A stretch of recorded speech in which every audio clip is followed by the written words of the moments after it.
and it's real pleasure for me to share some of my knowledge which I have gained through years in the field of cancer genetics. So as per the direction, I think you know me all, some of you have already approached me earlier. So my research area of interest is in medical genetics and cancer genomics. Particularly, I've been working for a very long time in the area of breast cancers and chronic myeloid leukemias.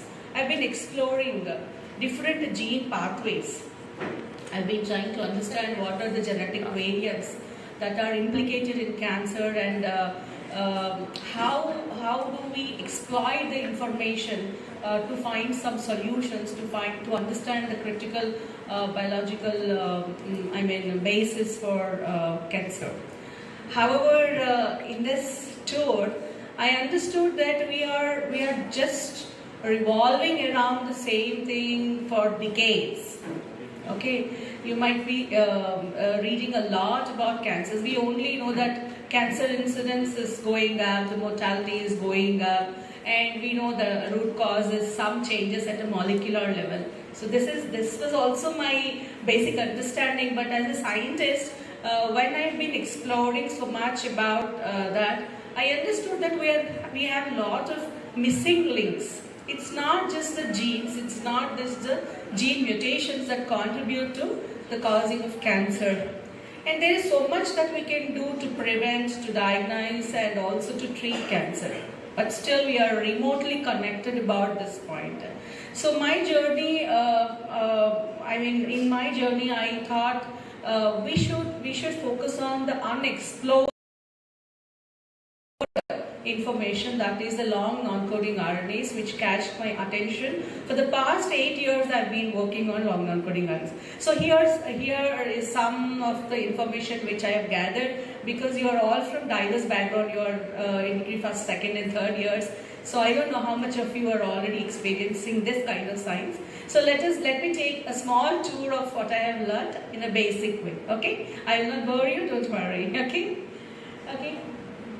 So today's topic is clinical significance of long non-coding RNAs in cancer. So before we move on, I want to highlight the most important aspect that you have learned in biology, that is central dogma of life. As per the central dogma of life, what do we know? There is something called as hereditary material, the blueprint of life, the DNA. And the DNA makes RNA. RNA makes protein. So this is a directional information that we all have understood, but that's incomplete. There are some connections that we are missing here. In the transition of information from the DNA to protein and all the functions that happen in the cell, there is so much that we really do not know if we are going as per the central dogma. So, as per the molecular complexity, life processes, all processes, be it cell division, cell replication, transcription, translation, self-renewal, cell differentiation, because we have different types of cells. How each cell is functioning is a big question mark, right? All the process, name anything in the cell, every process is precisely well coordinated because of some very clear-cut mechanisms that happen. But if there is any perturbation, or if there is any kind of error that happens in these processes, it will lead to defect or disability or abnormality or some pathological consequences. So we need to understand in a holistic way at a genomics level, at a proteomics level, at a transcriptomic level, all of which contribute to the phenotype, the actual process. Okay? And recently you might have understood lifestyle affects all our behavior, all our hereditary material, and also epigenetics is also a very emerging area that we need to focus on. So let us not understand so much at this juncture. I want you to understand that there are so many aspects that we have to really understand, integrate the information in a better way to come to a conclusion about how a system is controlled, what controls these processes, and how meticulously it is being controlled. Is it okay?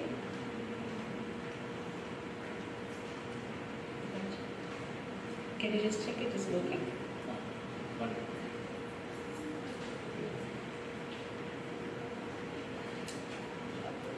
Okay, so coming to cancer, we all know it's a heterogeneous, complex, genomic disease. But basically, it is all about uncontrolled cell division, some malignancy, which can spread to all of the normal cells too. So it is uncontrolled cell division and spread of the cells. But basically, what is going wrong in cancer is the cell cycle control, loss of cell cycle control. A cell fate, cell division is precisely controlled. So what is going wrong here is the regulation of the cell cycle. So there are some positive cell regulators. Is it echoing? So positive regulators and negative regulators. So if anything goes wrong with these positive or negative regulators, the cell cycle control is lost. Hence it can lead to uncontrolled proliferation, that is cancer. And coming to the biology of cancer, in all the cells, anywhere cancer can originate. And the cell behavior, in all these normal cells, if any normal cell becomes abnormal in the cells, the behavior is altered. The cell fate is altered, so it becomes malignant. One cell becomes malignant, and that cell is able to proliferate and it can spread to other parts, which is called as distant metastasis. From that locally advanced place, it can go to other location to spread. And it is classified in different ways based on the histology as carcinoma, sarcoma, lymphoma, myeloma, and so on, depending on which type of cell is affected with cancer. Similarly, we can also classify that as benign and malignant. Malignant is more pathological. Benign has nothing to do with the pathological concept. It's only a proliferation tumor. Then severity, based on the anatomy, based on which organ it is originating, we have different types of cancers. So at the cellular level, we can identify based on the cell structure, cell shape, how these cells are arranged. So if you go to a clinician, if you look at the histology of any tumor, pick up any tumor, a section of the tumor, you will clearly notice that it is distinct from the normal arrangement of the cells. So there are so many characteristic features by which we can differentiate cancer from that of normal cells. But what I want to tell is, all these structurally defined properties are underlined by again molecular properties, so which are referred as hallmarks of cancer. I will not go in detail, but I want you to know that not just uncontrolled cell proliferation, the cell has an immense capability, the tumor cell has an immense capability of controlling itself in a very distinct manner by evading the apoptosis. If anything goes wrong in cancer, our body knows that there is a malignancy, it has to eliminate it on its own. So the apoptosis has to happen. Apoptosis means programmed cell death. But what is happening? The cell is able to resist all those changes. Evasion of apoptosis. Immune system knows to defend, right? Self-defense. It is a mechanism of self-defense. But our immune system is evaded. Like this, angiogenesis. The cell wants to grow and divide, it needs nutrients and food, right? So all that nutrients and growth factors, where are they coming from? They will exploit from the normal cells, take away all that and they grow.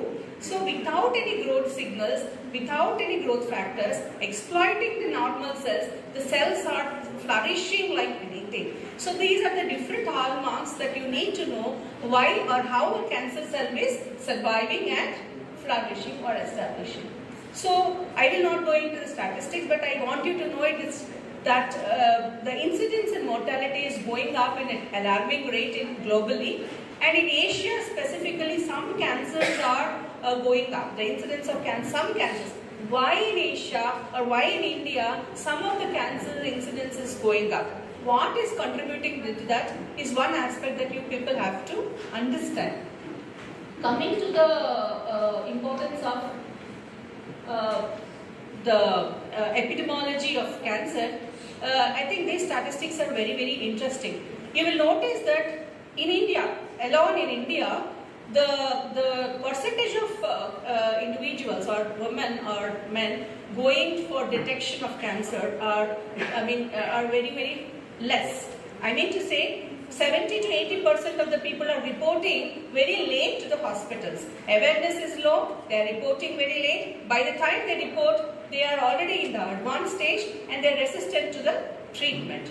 And if you see cervical cancer, globally out of all the cervical cancers, 1/4, 25% of global cervical cancers are in India. The incidence is very, very high. Why cervical cancer incidence is very high?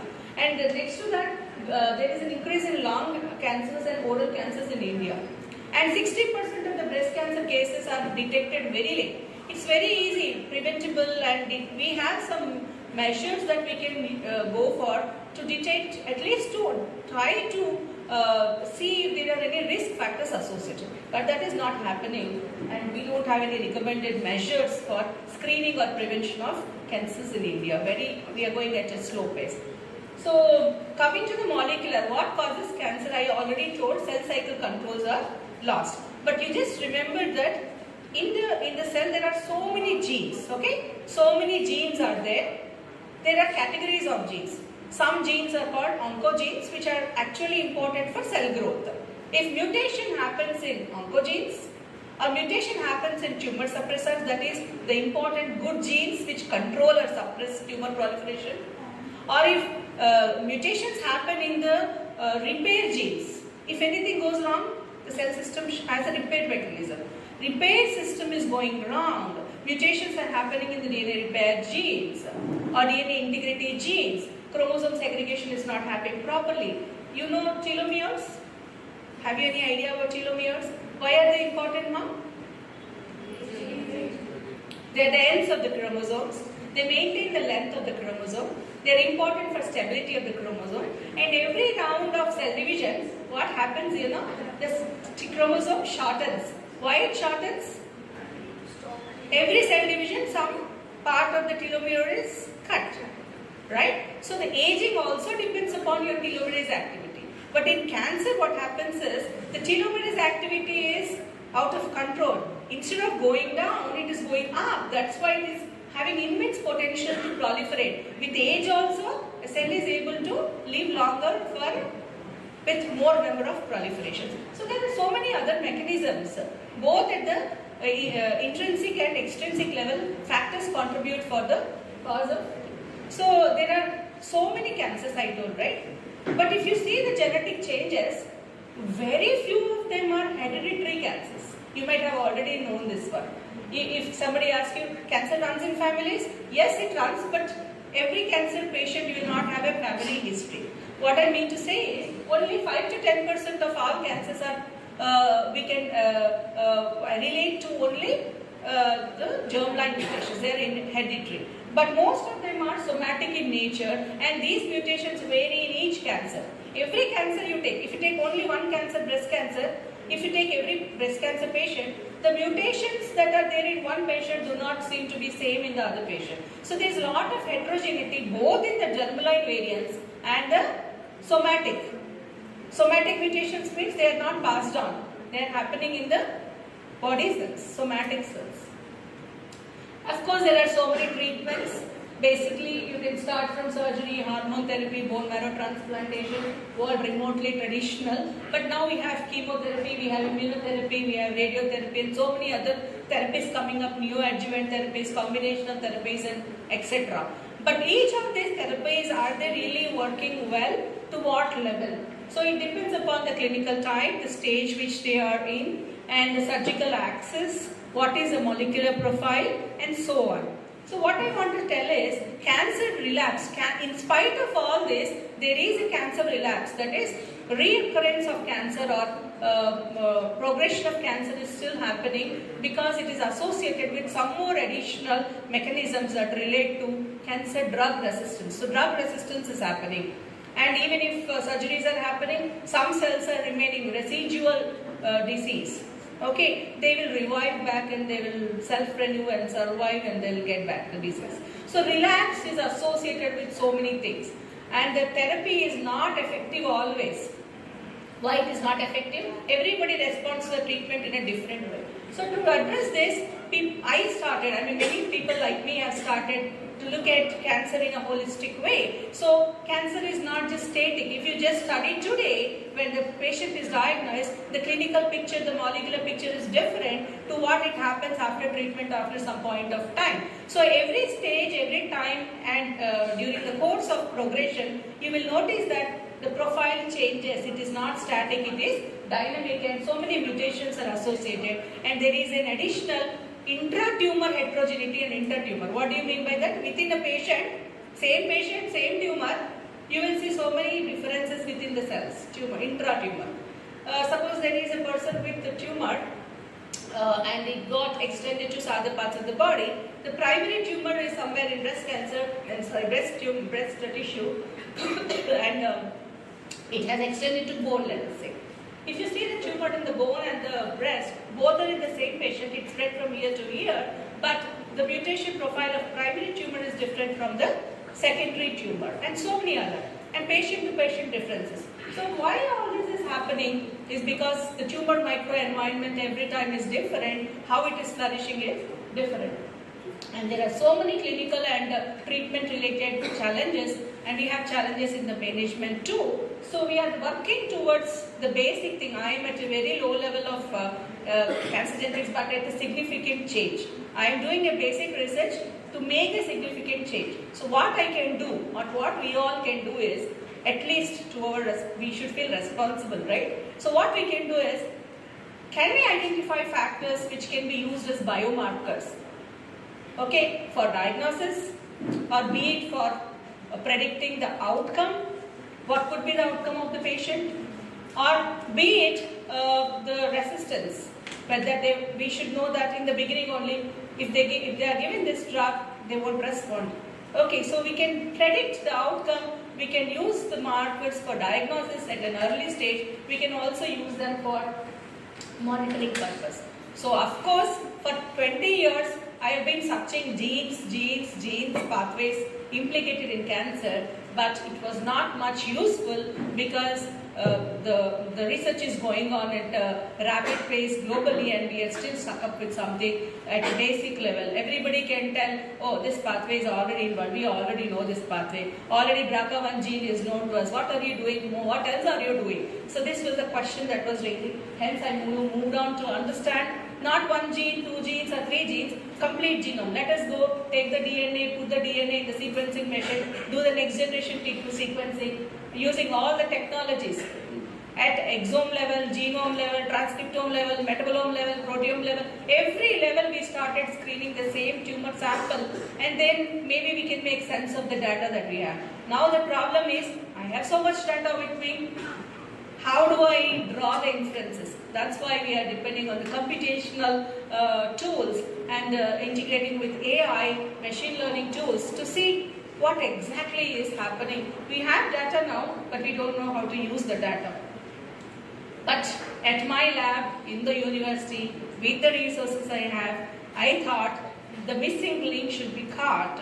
So what is missing is, it's not about the genes, it's about see, suppose I know, we all know chess, right? We all know when we start learning to play chess, how do we learn? We understand the chessboard, we know how, we know what are the pawns there and how they move. But what we don't know is the different critical steps. We have to understand the game, not just how to play.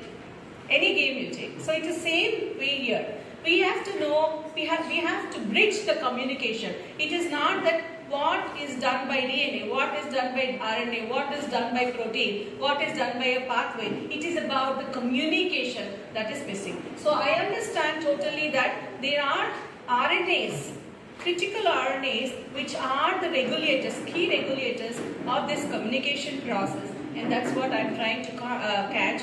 So a transcription, translation, post-translational, what are the regulatory molecules? So that's where I am in. Of course, why RNAs? You can ask me, Madam, why did you pick long non-coding RNAs? Why RNAs? What caught your interest? So the RNAs are the middleman between the DNA and the protein. They only are the one which pass on the information effectively to the protein or at a functional level. That is one thing. And the second thing is, these RNAs are everywhere. They can interact with any kind of thing. That is DNA, RNA interactions. RNA interactions. RNA protein interactions. RNA can talk to everyone. Suppose your madam is there, so all of you are here, you are students. You have non-teaching, you have coordinators, you have class representatives, you have brother, you have principal, there is a hierarchy of all. Everybody has their roles and all, but there is somebody to communicate. That is through WhatsApp you are sending messages. Today there is a class, today there is an international conference. Somebody is coordinating all that, that somebody is your RNA. That's why I caught hold of this RNA. But in RNAs, there are different types of RNAs. RNAs, what are the RNAs you know, ma? Anybody can name? mRNA, very good. tRNA, wonderful. RNA, wonderful. snRNA, okay. Very good. So many RNA, so many types of. So mostly we might have studied about the different types of tRNA, different types of rRNA, different types of mRNA and so on. But again you have a small category and big list of other types of RNAs, of which one of the important parts is non-coding RNAs. So what are these non-coding RNAs? What are these non-coding RNAs? You know? Don't stop. In the genome, okay, you have only 2% of the gene sequences which code for protein. 98% of the genome was referred as junk DNA, selfish DNA. But that 98% is actually the important regulatory DNA. And in that 98% of the genome, some parts of the sequences, they are able to be coded not to proteins but to a RNA level. DNA to RNA but not to protein. So long non-coding RNAs or non-coding RNAs are those RNAs which are transcribed only but not translated. So those are non-coding. Among the long non-coding RNAs, I am sorry about the slide but the classification is not clear. There are different types again. You have medium size based on the size, miRNAs, microRNAs. Longer one, long non-coding. Middle, medium. So I am focusing on long non-coding because long non-coding RNAs are little long. They are stable to understand, study and use them. But microRNAs are very small, 25, 30, 40 bases only. That's why they quickly disintegrate and disappear. By the time I know this is important, I want to catch hold in the blood or tumor, I will not be able to, it won't be of much help to me. That's why I focused on the stable ones, that is long non-coding RNAs. Their functions are diverse. As I told you, they can go to the chromatin, interact with chromatin, epigenetic changes. They can go and interact with RNA, miRNA and etc. And most importantly, they are like scaffold. If I want to fit your puzzle piece into this puzzle piece, I want a linker, right? That linker is your long non-coding RNA. Am I audible to all of you? So for molecular scaffolds, as decoys, because they can sponge miRNAs. They are like, what I can say is, it's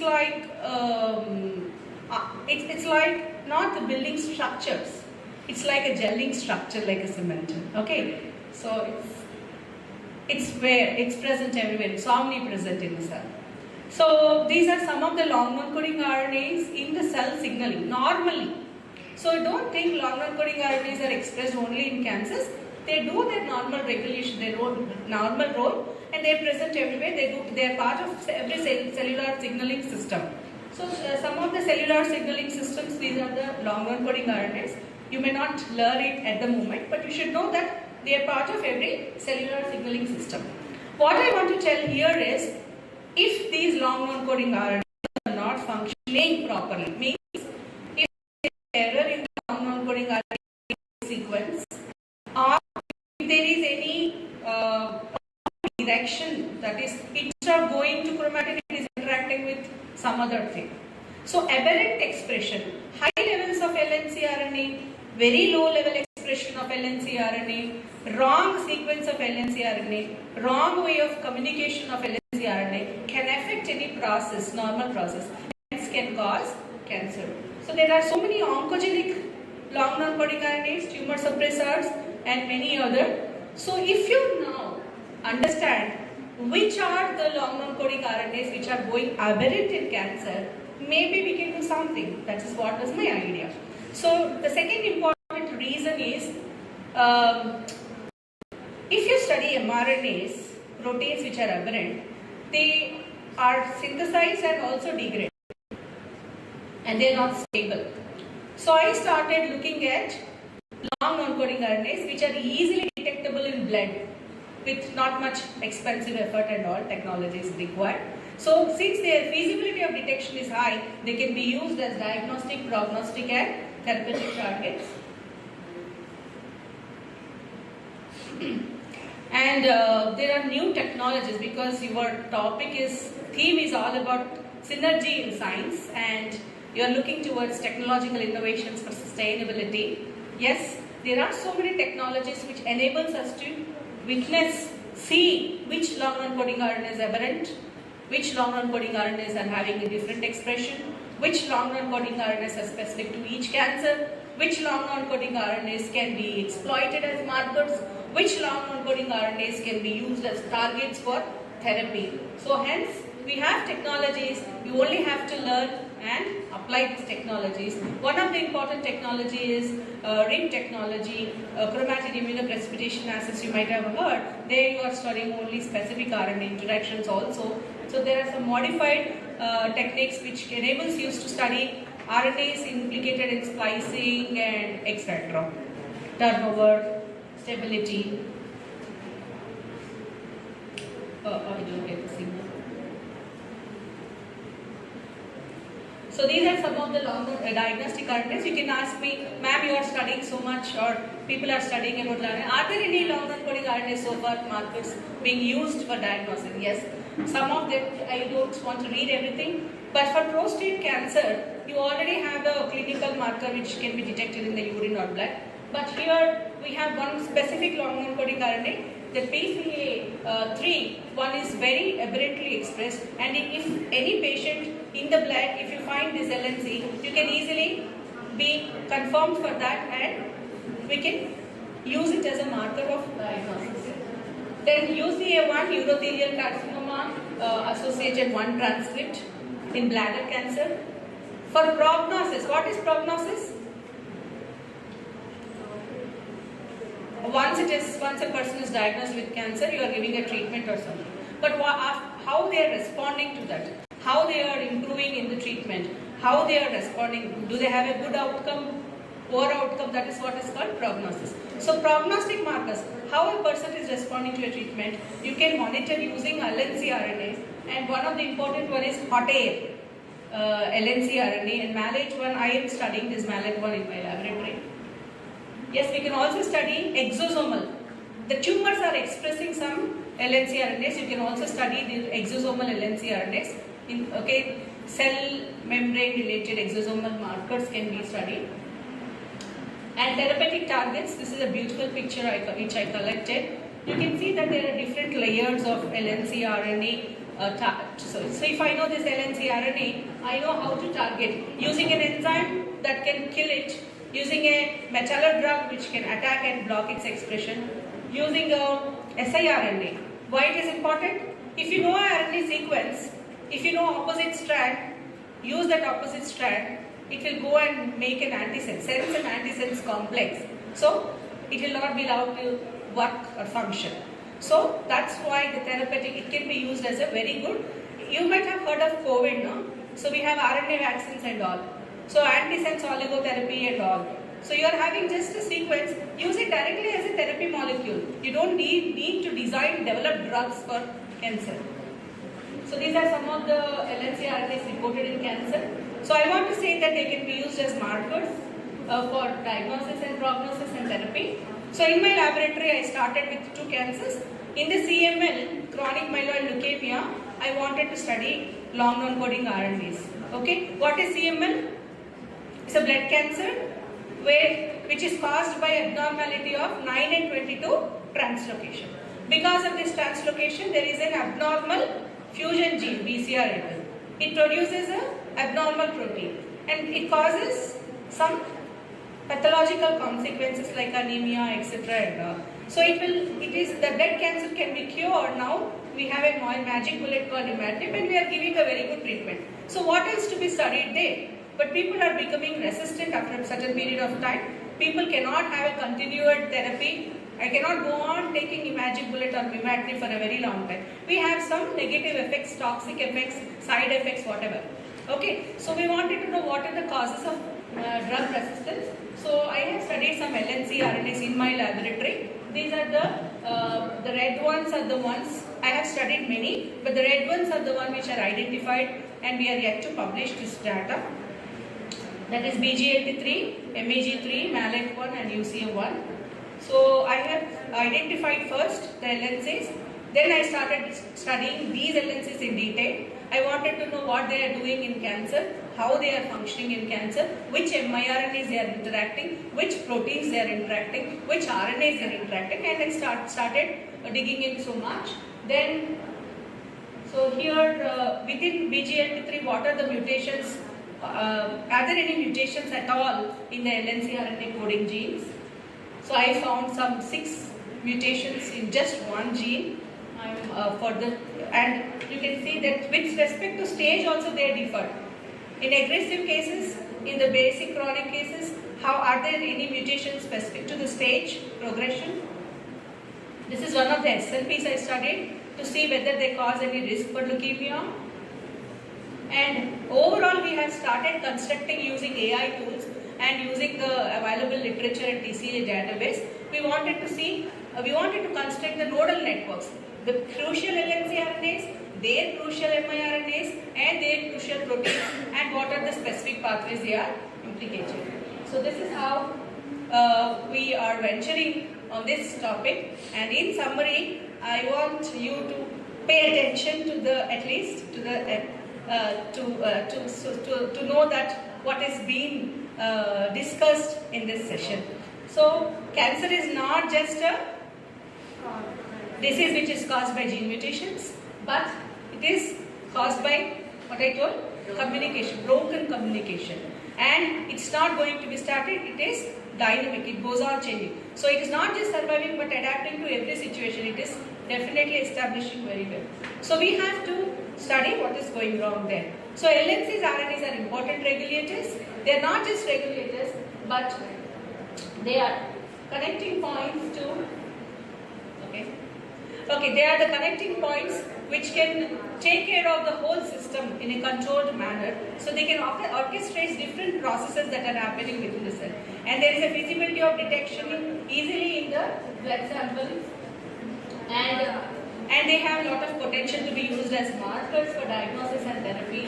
And one more important point that suits your conference is you have to focus on the technology which can enable us to identify the specific LNCs, which enables us to capture these LNCs, which enables us to interact with these LNCs, which enables us to also apply this in an integrated manner. Something like, suppose you are using nanotherapy, can we use the nanoparticles aligned with LNC RNAs and use them as for therapy, like that. So this is one example I can give. But at the same time, you may ask me, there are so many applications already available, technology, but you have to provide that at a cheaper cost, affordable price, in a robust way. Hence, we all have to work towards a sustainable progress, right? So definitely in this particular area, I am trying to see what are the important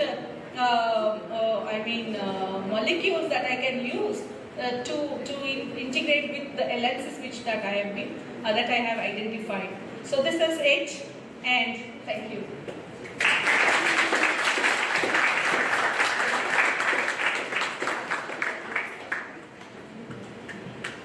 So I can take some questions on the topic or in general on the cancer, anything.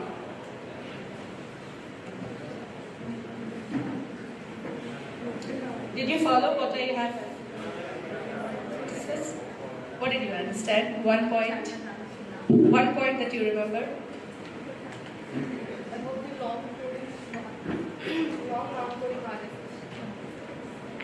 How cancer is not just about the mutation but also the broken communication. Okay. So any specific questions?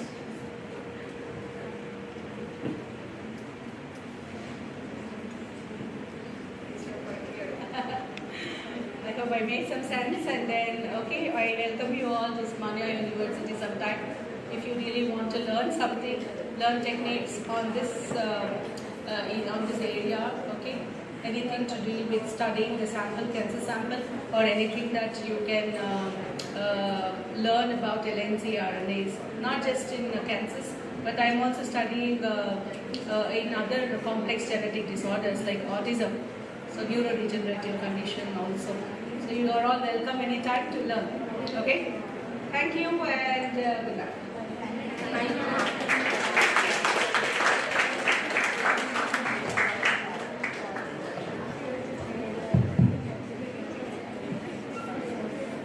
Thank you so much, ma'am. On behalf of the organizing team, I extend my vote of thanks for such an insightful session for our students and all the participants, both online as well as offline. It's always a pleasure to have you, ma'am, and I'm very proud to say that ma'am has been guiding me for the past years, and many of your seniors have joined ma'am. Ma'am has provided them internship at her own lab. So whoever is interested, you can come forward and interact with ma'am. She's quite open to discussions. You have any doubts for projects or anything, ma'am is always available. As she is here now, you can come forward and have some discussions with her.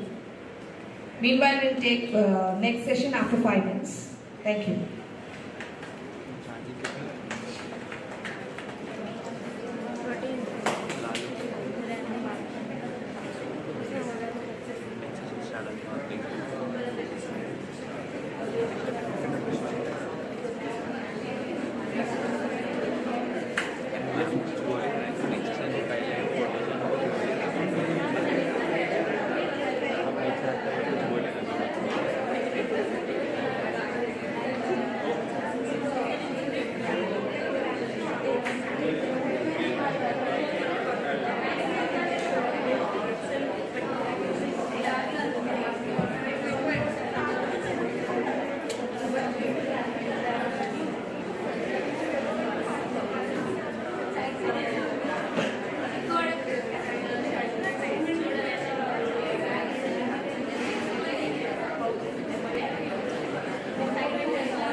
retention program.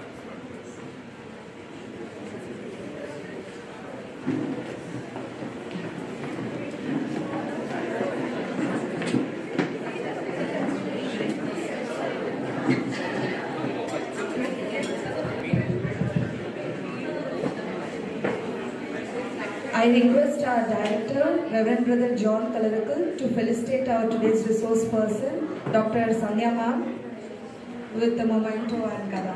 Please join us on the desk.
Good morning everyone. And now we are moving to the next session.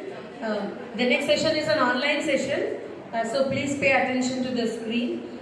Our next resource person is a well-renowned scientist.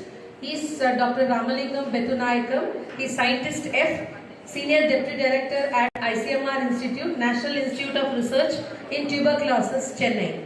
So sir has having 25 years of experience, and sir will be presenting on that. Now I introduce Dr. Ramalingam, and our students will be doing it.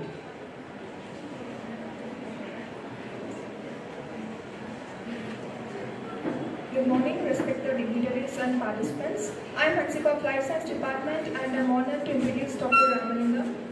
Dr. Ramalingam is Scientist E and Senior Deputy Director at ICMR National Institute for Research in Tuberculosis, Chennai, with over 25 years of expertise in molecular immunology. His research focuses on innate immune responses in tuberculosis and autoimmune diseases, particularly lupus nephritis, with significant contributions to biomarker discovery, immune mechanisms, and disease pathogenesis. He has received advanced international training at Institut Pasteur, France, and Columbia University, USA, and has held key research positions at the Feinstein Institute of Medical Research, New York. He is a recipient of several prestigious awards, including the DBT Ramalingam Re-Entry Fellowship, New York SLE Foundation Fellowship, Cephibra IFC PR Fellowship, CSIR Research Fellowship, and multiple academic honors. Dr. Ramalingam has been and contributed to several high-impact multi-institutional projects funded by agencies such as DBT, ICMR, DST, and NIH, including large-scale programs in tuberculosis, COVID-19, and genomics. He has authored numerous high-impact publications and book chapters, and his research spans immunology, infectious diseases, and translational medicine. He has a recognized PhD, supervisor, actively mentoring scholars and young scientists, and has extensive experience in international collaborations.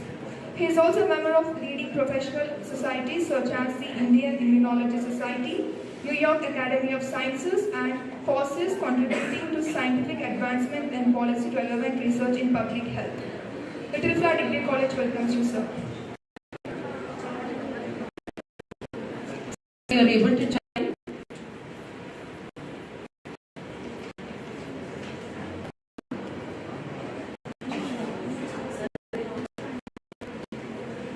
Sir, you can start your presentation.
Yes.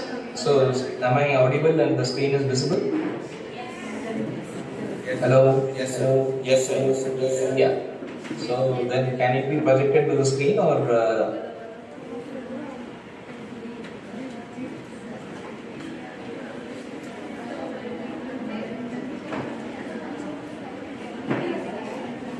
Can I start?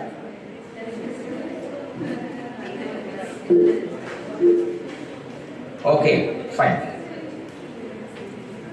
So, good morning, everyone, and I really take this opportunity to thank you for having the opportunity to share my thoughts across the young budding scientists or students. So, I thank the organizers, particularly Dr. Gomati Madam, for giving me this opportunity. But I am very sorry that I couldn't make it online presentation, like coming there and do an offline presentation. So I have to go through this technical glitch of having this presented in an online forum. So based on the concept of this review international conference what you are conducting, it talks about mostly on the sustainable solutions. So now we are going to switch some of the thoughts around health science and health sector. So today, like I will be talking about some of the sustainable innovations and solutions, what we are going to have it towards transforming the TB care towards elimination of TB. So this will be the goal of the topic. It will be very simple. I will restrict for half an hour and then we can have a small discussion if you want.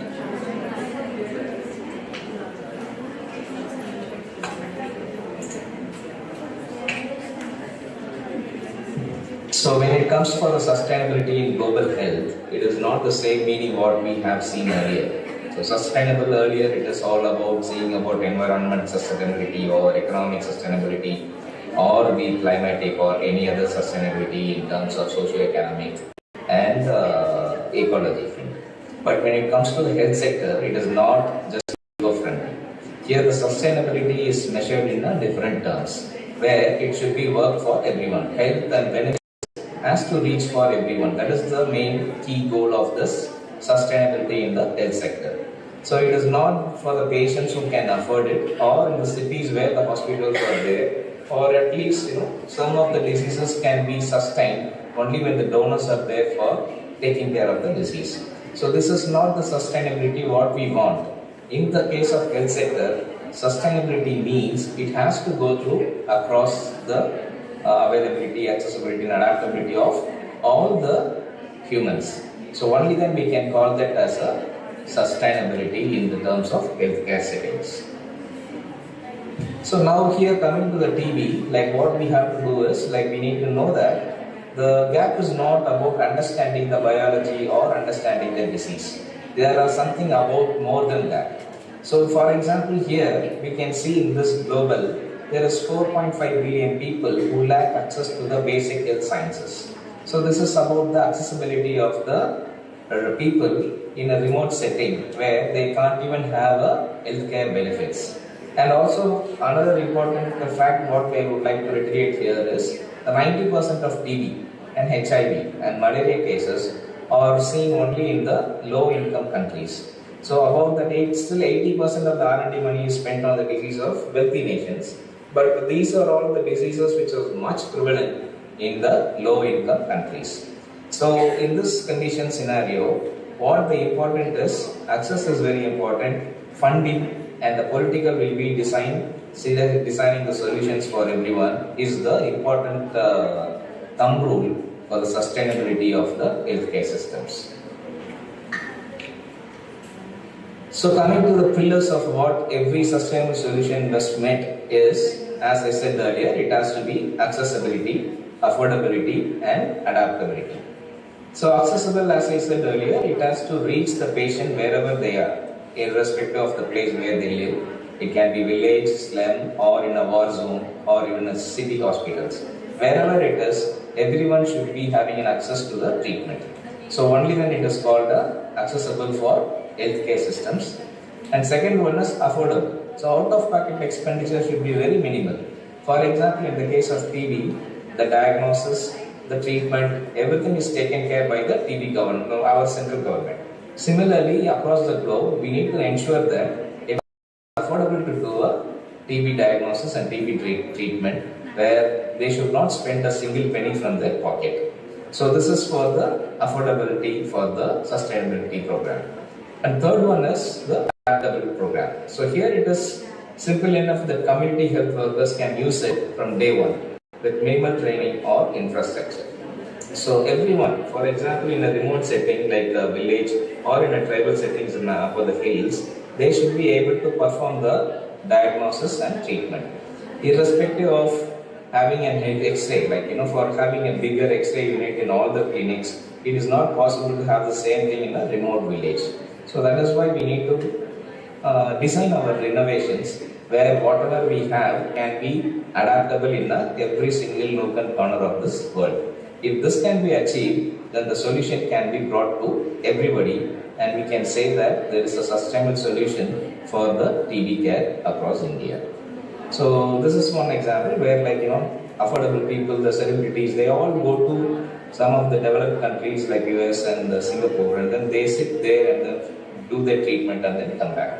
So a solution which is working in Boston is not the real solution. It is only measured as a privilege of the particular patient to go and have the treatment across the globe. Now this is the other thing concept where we need to bridge the hospitals to the village spectrum. So what you need is the Viksit Bharat, what they have to do is the infrastructure and development needs to be connected across the country to the globe, and the village to the urban setting, and also to the poverty to the affluent people. When there is a connection between these two ends, then we can always meet out a solution for which is sustainable also. So here if you want to see, there are different levels of hospitals. Like for example, there is a tertiary hospital, then comes the district hospital, then comes the primary health hospital, and there are community village level hospital also. So more number of people are located in the community village and primary health center, whereas only affordable people can go to the tertiary hospitals. Now what is the problem here in the sustainable solutions, where we have to design all our innovations and treatment and the TB care has to go to the lowest bottom level. So that is the very important scenario for a sustained levels of thing.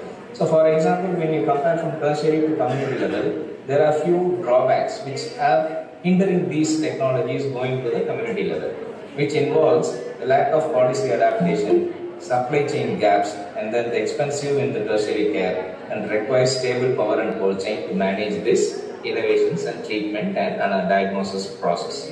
So always we have to plan to have a sustainable development. We need to have the community level, village level hospitals or the primary health centers to be equipped with all the essential diagnostics and to provide a sustainable TB care.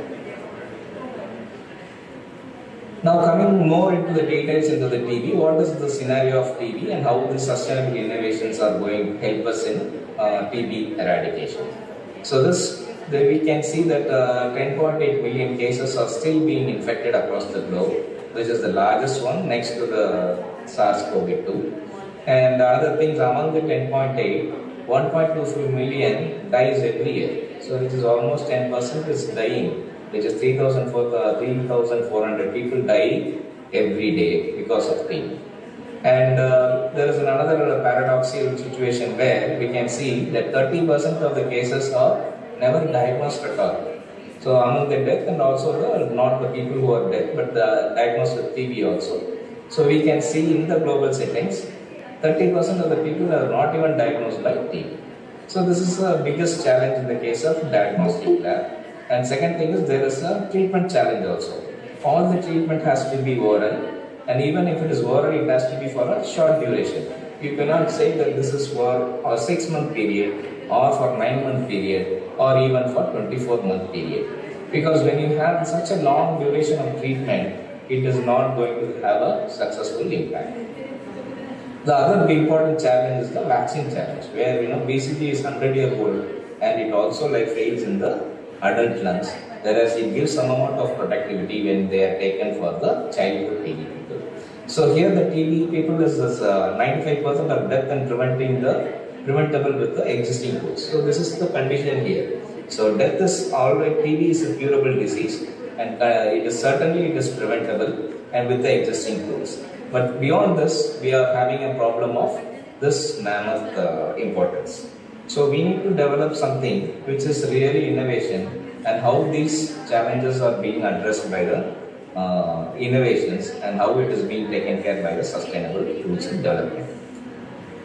So now we need to move on some of the finding TB faster and closer to the patients. So here, like, there are certain innovations which can help us in getting the detection very easily. For example, from the case of diagnosis, what are the innovations? And these are one and two innovation which I can just explain it in a little manner. One is the TrueNAT. So this is a battery powered PCR. Basically, it is a PCR. All you have to do is collect the sputum, put it into the machine, it will dilute it, extract the DNA, and then from the DNA, from the probe, it will say whether the sputum sample has DNA or not. And it has even a power up of scaling up to whether it is drug resistant bacteria or not. So such a kind of small tool is being designed, which is made in India component. We have built it, and then now it is rolled out across the country to see whether this can be very helpful in diagnosing the disease. The second one is the AACAD chest X-ray program. This is an artificial intelligence created program where all you have to do is you take an X-ray and then put the X-ray film into the machine. It can be even a mobile phone where you can put the X-ray in it, and the software picks up the lesion in the lung. For example, so here it is the lesion in the topmost alveolar region of the lung. So whenever there is a lesion, there is a difference in the opacity of the lung, and based on this can be predictive of whether you have TB or not. So this is an innovation which is where a situation where you cannot expect one radiologist in every village. So radiologist is a specialized course and discipline which will be there in the tertiary care hospitals. But for example, for a tool and the smartphone can be placed across the healthcare settings anywhere in the rural village. And it also can read up to 1000 X-rays per hour. So imagine if you do a screening in a village, all these X-rays can be taken and screened in a large population in a limited time. So this is what is called the sustainable tools, where this AI-mediated diagnosis becomes helpful for providing solutions for the sustainability. And also like advanced tests, like advanced molecular biology techniques. For example, is the CRISPR-Cas13 is another one, where you can see that this CRISPR-Cas39 is a target-oriented, where it is based on 13 extracted RNA, and it can have a guided RNA for the targeting the molecule, which is an MTB or a specific gene of interest, and it will always add a Cas13 activated sequence, and when it has an activation, it will go and give the Cas13, and as a result, the fluorophore signal will be given positive, and that positive signal will be picked up by a fluorophore machine, and you can say whether he is positive or negative. So this also can be tagged to a cell phone, and the molecular biology tool, it needs a small tubes where you have to add those enzymes and allow to incubate in isothermic amplification, and the positivity in terms of luminance can be observed, and you can say whether he is positive or negative from the sputum directly. Then there is another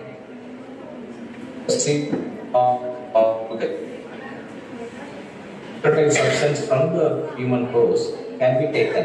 It can be in a machine, or even it can be in a mask. You put a mask and allow him to breathe for a while.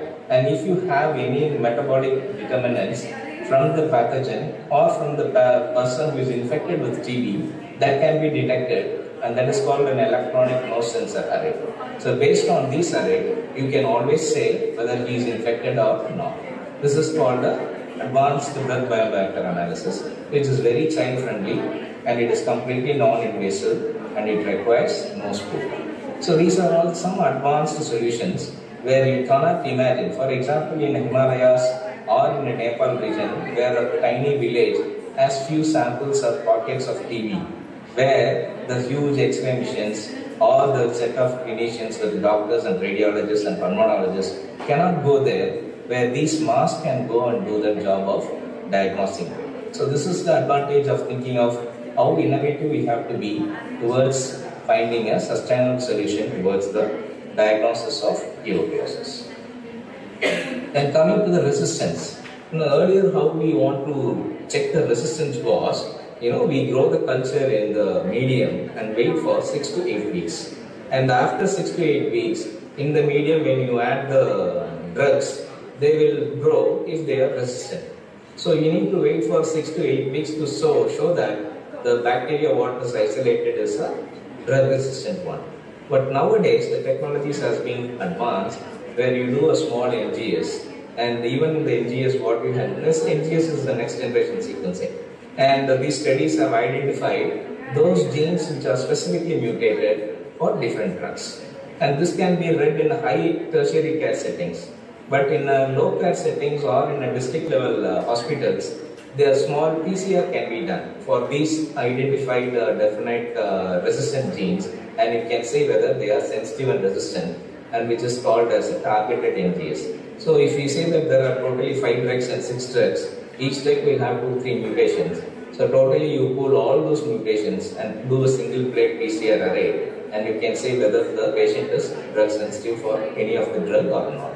So this is one WHO endorsed gold standard technique for drug resistant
vaccine for TB we are using across the globe.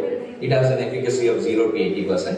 So in India, South India, it is almost 0% efficacy. We have done a big clinical trial at Chennai, and we have done it and shown that there is 0% efficacy. But that is when it up to 14 years, this BCG vaccine is very protective. Typically, it prevents the TB meningitis. But after 14 years, you are always susceptible to have anything from it. So that is the reason why it is having a 0% efficacy here. And this is one important scenario where it demands newer vaccines to handle TB as a preventive care. So now there are multiple approaches to have a newer TB vaccines. But among them, this is the one particular vaccine, which is an M72 vaccine, which is in the phase 3 trials. More than 20 participants across 7 countries has been participating, and it has showed more than 50% efficacy. And if it is successful, 76 million TB cases over 25 years can be successfully prevented. And here, like it is what it is, basically it is a subunit vaccine where we mix two important proteins of Mycobacterium tuberculosis, and we have a booster which is obtained from the malaria vaccine, and this directly induces the CD4 cells, and these CD4 cells and CD8 cells, they remember any exposure of MTB upon re-exposure. So that's why it is a very promising vaccine which is coming in the market, and soon this will be delivered in India for a clinical trial. Then another thing is like why this aerosol BCG? Like instead of injecting the BCG in the intradermal region, we can also make it as an aerosol and directly put it on the lungs. So this is called as an aerosol BCG, where it puts the mucosal immunity is being considered, and right now this is in the phase 1 trial. So it has not gone to the phase 2 and phase 3. And there is another preventive therapeutic vaccine which is called BPM1002, where there is a genetically mutated by means of knocking out certain genes and adding one listeria gene. And this is a particular gene will induce the apoptosis for the pathogen. And this pathogen can easily break down, and then they can be presented to the antigen in a nice manner and can trigger CD4 cell and CD8 cells. So that is the advantage of this BPM1002. This is also has a double immune coverage. This is also in a phase 3 way and another in the India. Then comes the advanced thing of mRNA revolutions targets for tuberculosis, and this is based on our successful story of mRNA vaccine for COVID. We also now develop certain TB antigens in an mRNA loop, lipid nanoparticle, and then we want to intervene or administer the patients with TB. So once you give this, they go inside the lungs, and then what they do is they prime the immune system in a better manner, so that they regulate more amount of mRNA is transcribed into protein, and you get more advanced antigenic response, which will be very helpful. And here the advantage of this is even when certain genes gets mutated, the antigen can be prepared with the mutated sequence, and it can be much more better efficacy in terms of priming the immune response. Now all these things are considered in the human scenario, but we should also don't forget that the considering only human health is not going to helpful in eliminating the thing. We need to think in a collective term which involves the animal health as well as the environmental health.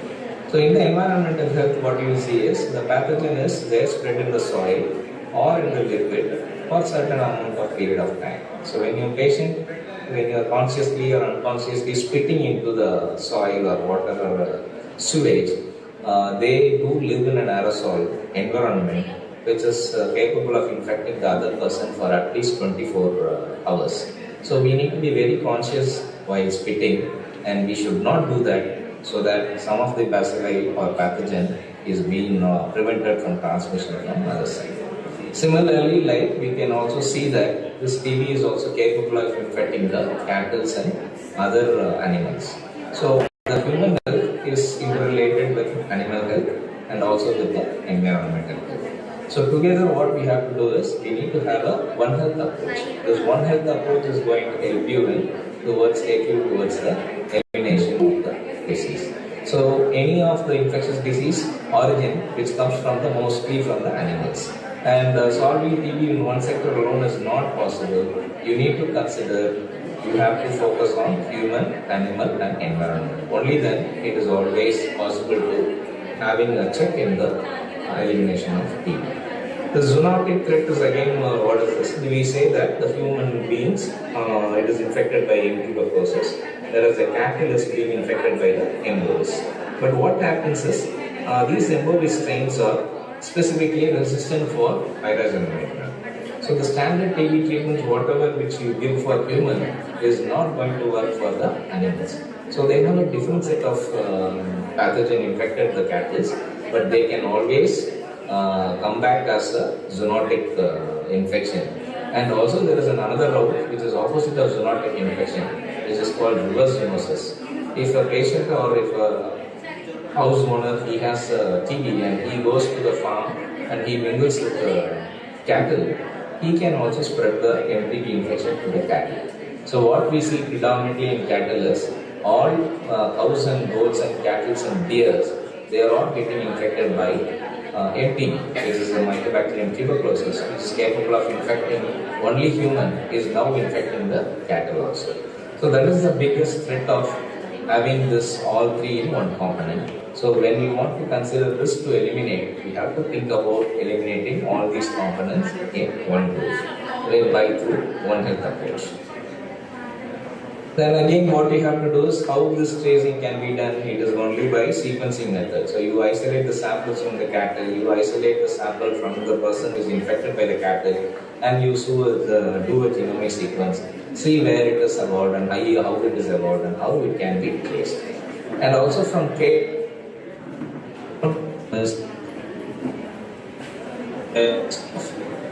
spreading the pathogen through milk. So milk is another dangerous source where some of the TB infected cattle can be spreading it.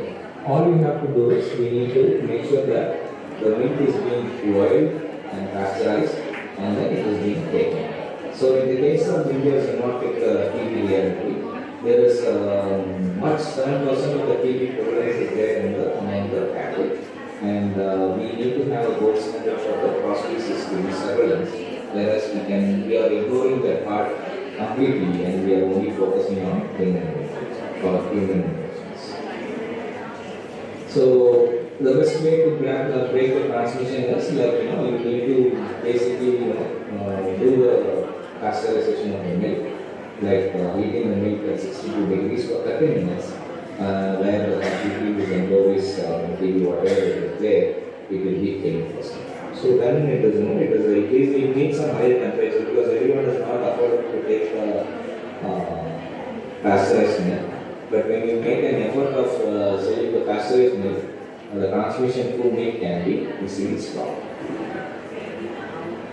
Now, all we need to know is what is about this India's National TB Elimination Program, where what we are doing there. So, globally it was to be eliminated by 2030, but India had a higher ambitious target of stopping it by 2025, 5 years ago. Though we couldn't prevent TB as we thought, but we are coming down on the numbers and we are working to how to handle the infection of TB by 2030. And the biggest achievement what we have done is like there's 2.8 million patients are being monitored on the one platform, it is called Midside platform, where all the patients who take TB is being monitored efficiently for a period of 6 months with respect to the TB drug and then the development and then the cure rate. Another thing is, due to have a 6 months of TB care program, now government is coming with giving more than 1,000,000 rupees per month for 6 months for those people who take the treatment of TB. So this is biggest support for the people to adhere to the TB treatment policies. And there are some 100-day campaign programs which is conducted across the country. So every day they go to one place and then one day they do complete campaign of the entire city. So all over the country, in 100 days, they collect the people and screen the maximum people to identify how many people are there who are having this invisible disease. So finally coming to this, the sustainability paradoxes.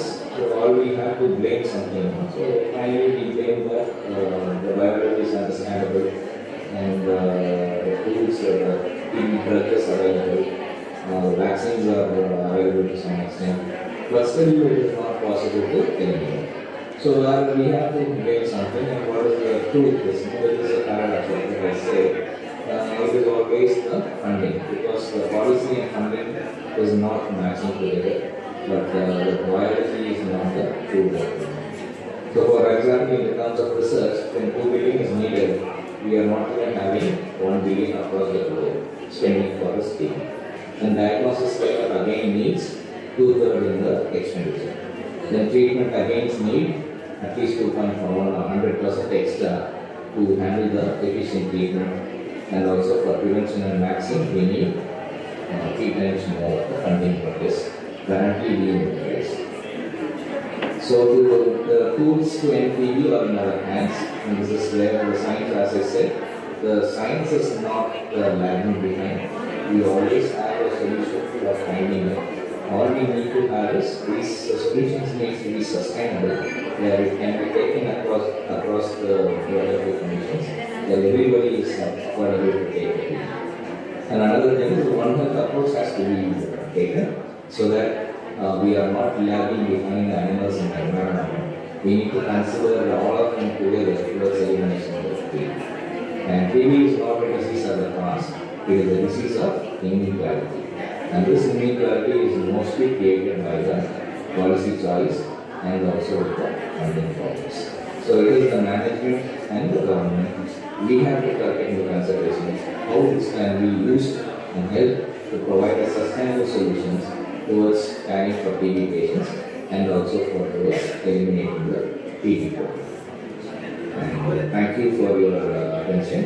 I will wind up my talk here, and I will be happy to have some questions if possible. Thank you.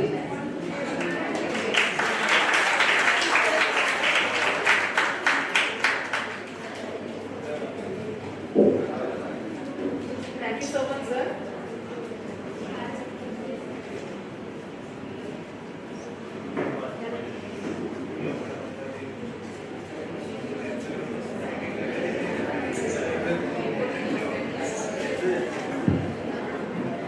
Thank you so much, sir. It was such an insightful session.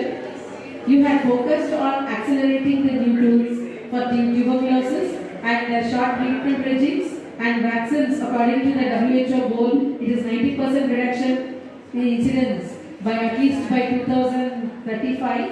So you have given such a vivid presentation, sir. And you also talked about the resistant strains of tuberculosis. I think our participants would have understood. And any queries from the participants, please can ask. Even online participants, you can ask. Yes. Here there is an offline participant who wanted to ask questions, sir. Yes. It was a wonderful talk, sir. And TB is really a common problem in India. And when is this vaccine going to be in market for adults? Yeah, so currently, as I said, it is in phase 3 trials, and it has been carried out in other countries like South Africa and England and US. But we are in the terms of taking that to do the phase 3 trials in India. So ICMR is on the way to pick it up. So anytime we will be happy to have it. So there are few glitches in the companies manufacturing products like GSK, and they want to have the deal. It is not allowed those kind of private people to come and do these vaccine trials in India. So these regulatory trials are now being regularized. So approvals from CITESCO and Central Drug Control are being taken. And once this is approved, then ICMR will be there in the forefront to take this vaccine trial. And once doing the vaccine trial for at least 12,000 or 20,000 subjects, then it will be completely recommended for anybody to take the vaccine. So we are working on it. Very soon we will be able to take it forward. And was any pasteurized milk is is good, sir, for kids, or there are many milks now in market, so what do you suggest on that? I don't get it. What is that available in markets?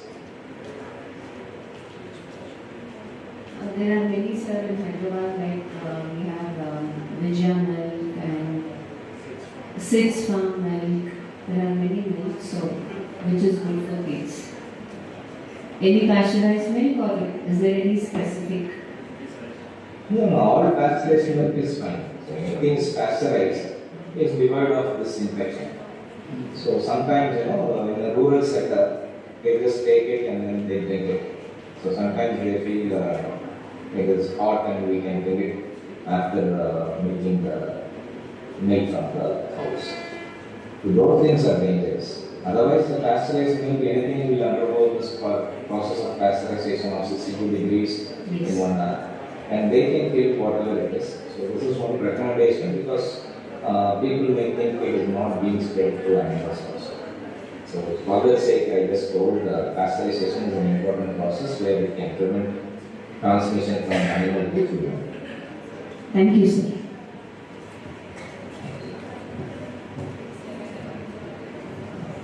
Thank you so much, sir. In spite of your busy schedule, you have allotted some time for us, and the organizing team is giving your heartfelt thanks to you. And if no more questions are there, we will proceed for the break here. But online participants, you will have your oral presentation. But offline people, you will start after a break. Thank you so much, sir, for joining us. Thank you, madam. Thank you again for this opportunity, and I apologize for not being there in person, and also for the technical glitch which doesn't have a lively interaction. We find another opportunity where we can come and present it. Yes, sir. We would have been honored to have you here, sir. Thank you, sir. Thank you, madam. Thank you very much. Welcome, sir. Thank you.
Yes.